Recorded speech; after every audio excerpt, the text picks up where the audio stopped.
ଆପଣମାନଙ୍କୁ ସ୍ୱାଦିଷ୍ଟ ରୋଷେଇଶାଳାକୁ ସ୍ୱାଗତ। ଆଜି ଆମେ ସଜନା ଶାଗ ଏବଂ ମୁଗ ଡାଲିର ଏକ ରେସିପି ପ୍ରସ୍ତୁତ କରିବା। ସେଥିପାଇଁ ଆମେ ସଜନା ପତ୍ରକୁ ଡାଙ୍ଗରୁ ଅଲଗା କରିକି ରୁଞ୍ଚି ନେବା। ଏଇ ଦେଖନ୍ତୁ ମୁଁ କେମିତି ଡାଙ୍ଗରୁ ପତ୍ରକୁ ଅଲଗା କରୁଛି।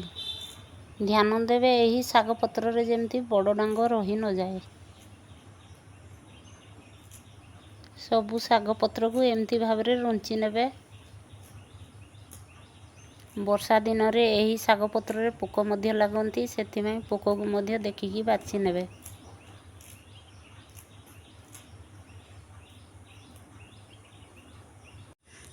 ସବୁ ସଜନା ଶାଗକୁ ମୁଁ ଏମିତି ଭାବରେ ରୁଞ୍ଚି ନେଇଛି। ଦେଖନ୍ତୁ ଏଥିରେ ପୁରା ଛୋଟ ଛୋଟ କରିଦେଇଛି, ଡାଙ୍ଗ କିଛି ନାହିଁ। ଏଇନା ଆମେ ଏଇ ଶାଗକୁ ପାଣିରେ ଭଲ ଭାବରେ ଧୋଇ ନେବା। ମୁଁ ଶାଗକୁ ପାଣିରୁ ଛାଣି ନେଇଛି, ଭଲ ଭାବରେ ତାର ପାଣି ମଧ୍ୟ ଛାଡ଼ି ଯାଇଛି। ଏଇନା ଆମେ ମୁଗ ଡାଲିକୁ ସିଝାଇ ନେବା। ପାଣି ଫୁଟିଗଲାଣି, ସେଥିରେ ଅଧା କପ୍ ମୁଗକୁ ମୁଁ ପକାଇ ଦେଇଛି। ଆଉ ତାକୁ ସିଝିବା ପାଇଁ 15-20 ମିନିଟ୍ ଛାଡ଼ିଦେବା।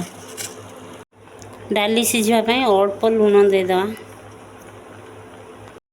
ଏହି ରେସିପି ପାଇଁ ଦେଖନ୍ତୁ 7-8ଟି ରସୁଣ କୁଲା ଏବଂ 2ଟି ଶୁଖିଲା ଲଙ୍କା, 2ଟି କଞ୍ଚା ଲଙ୍କା, ଗୋଟେ ପିଆଜକୁ କାଟିକି ରଖିଛି, ଆଉ କିଛି ସୋରିଷ ଆଉ ହାଫ୍ ଚାମଚ ଜିରା।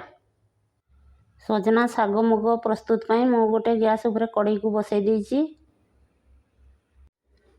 କଡ଼େଇ ଗରମ ହୋଇଗଲାଣି, ଏଇନା ଆମେ ତେଲ ଦେଇଦେବା। ଏଥିରେ ସୋରିଷ ତେଲର ଟେଷ୍ଟ ଭାରି ଭଲ ଲାଗିଥାଏ, ସେଥିପାଇଁ ଏଥିରେ ସୋରିଷ ତେଲ ଦେଲେ ଭଲ ଲାଗେ। ତେଲ ଗରମ ହୋଇଗଲାଣି, ତେଲରୁ ଧୂଆଁ ଆସିଲାଣି, ଏଇନା ଆମେ ଶୁଖିଲା ଲଙ୍କାକୁ ଦେଇଦେବା। ଜିରା ସୋରିଷକୁ ଦେଇଦେବା। କଞ୍ଚା ଲଙ୍କା, ପିଆଜ ସବୁକୁ ମଧ୍ୟ ଆଡ଼୍ କରିଦେବା।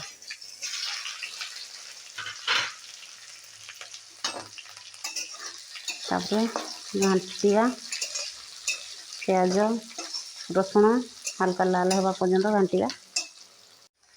ଏହି ରେସିପିରେ ରସୁଣ ପକାଇଲେ ଭଲ ବାସ୍ନା ଆସିଥାଏ, ସେଥିପାଇଁ ମୁଁ ରସୁଣକୁ ଦେଇଛି, କଞ୍ଚା ଲଙ୍କା ଦେଇଛି। ପିଆଜ ରସୁଣ ହାଲକା ଲାଲ ହୋଇଗଲାଣି, ଏଇନା ଆମେ ଶାଗକୁ ଦେଇଦେବା।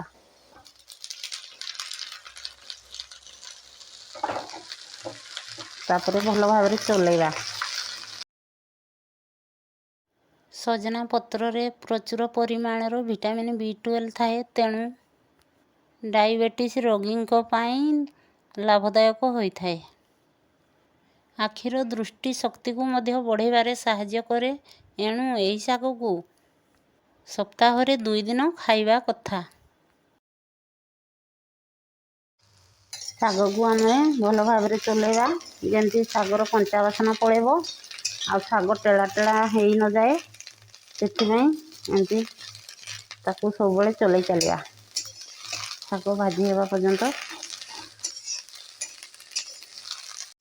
ଶାଗ ଭଲସେ ଭାଜି ହେଇଯାଇଛି, ଏଇନା ଆମେ ମୁଗ ସିଝେଇ ରଖିଥିବା ଦେଶୀ ମୁଗ ଡାଲିକୁ ଦେଇଦେବା।